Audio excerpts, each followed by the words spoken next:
I can't be the only one with this kind of story.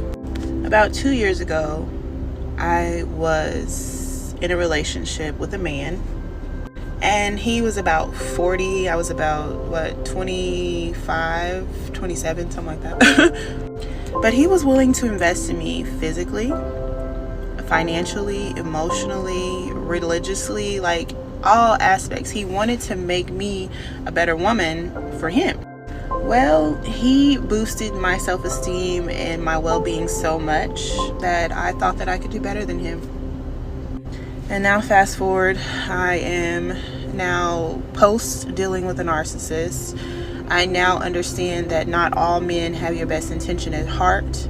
Not all men will invest in you, and not all men will uplift you.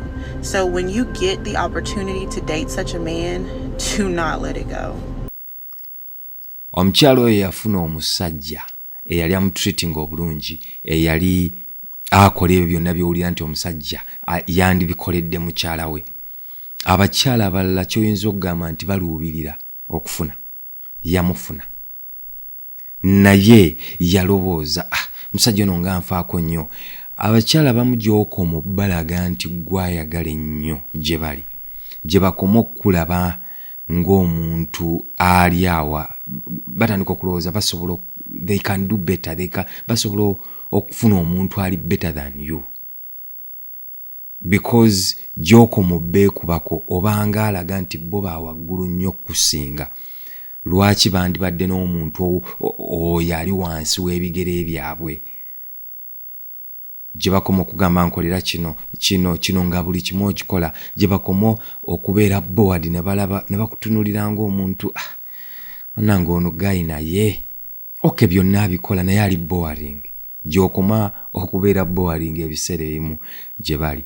Ng'omusajja ono kye yafuuka, omuwala n'alowooza nti nsobola kati ono omusajja ate alina ka excitement konna kampa okujjako okundabirira n'okumpa ssente n'okubeerawo ng'omusajja omulala bw'abeerawo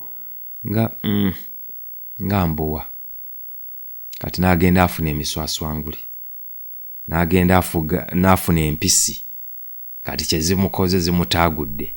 Essaawa eno avaayo mu kavidiyo okulaga regret ye, era n'okwadvisinga nti omukyala yenna ali eyo bw'afunanga omusajja omulungi asobola oba oliawo mutreatinga ng'omukyala yenna bwe yandyegombye okubeera treated. Kyandibadde kirungi n'amusigaza, n'amukuuma butiribiri. Kavidiyo akokubiri kalaga omuyimbi eyali talina kyali ebiseera biri. Ekyasingira ddala okunnuma bye bigambo bye yaŋŋamba we yali ankyawa, because at first yaŋŋamba nali planninga nakola video ya Guma, mutima gwange Guma. Actually naye sigenda kuta luyimbo olwo, naye bw'oddayo we back weebuuza lwaki nate oluyimbo olwo wali yali kwagala Guma, yali after break up, because yansuulawo nanjogerera ebigambo bingi, naŋŋamba nga music wange watalina makulu muwuliriza ku simu yange ne bakyali bange, okitegeera. Naŋŋamba ye tasobola kuhandolinga muntu waati atakola ki, atagenda maaso. Na music wo? Yaŋŋamba music wo talina lugendo. Kikale kyemmanya like ali yanjagala lwakuba nti nnyimba, because at first nakolako limba ne Wizo. So namufuniramu eyo period. Kati bwe yatuuka ng'alaba sikyalina access ku Wizo, sikyalina access ku bifo ebyakabi, embeera ekyuse, omanyi always ekkubo teriba straight, otuuka neriwetamu. Kati bwe yalaba embeera ng'eweseemu ye n'alaba nga sikyalina makulu, yayogera bingi nnyo, bingi ate nga biŋŋamba maaso ku maaso. Si ku simu? Takuba simu, abakazi tebakuba simu.